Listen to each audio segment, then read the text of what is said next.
তরুণী বধূর নৃশংসভাবে খুন। 27 বছরের লিপিকা শর্মাকে সালেমা মোটরস্ট্যান্ড সংলগ্ন এলাকায় বাপের বাড়িতে মাথা থেতলে খুন করা হয়েছে বলে অভিযোগ।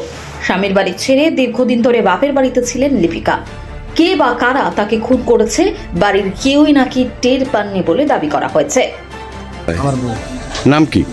লিপিকা শর্মা। হ্যাঁ, কি হয়েছে কোন তো? আজকে সকালে এই আমার সম্বন্ধে গোডন অগডন হ্যাঁ গোডন বর্দার নাম কি? টুটন টুটন তাই না আমার সম্বন্ধিক লাগে। তো তাই না সকালে ফোন করে কইতেছে আমার বাচ্চা কই, মানে মন কই। আমি বললাম যে মন তো ঘরে। কইতেছে মন্ডলে তুমি তাড়াতাড়ি আইও।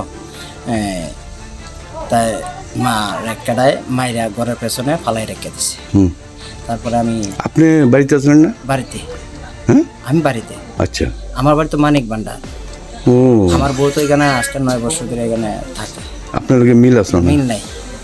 আচ্ছা, তো আপনার বোন নাম কি? আমার বউয়ের নাম লিপিকা শর্মা। লিপিকা শর্মা। আর আপনার নাম? Dipak Debnath.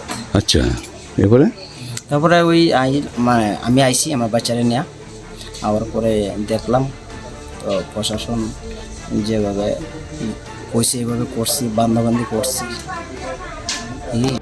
Bureau report into Bangla.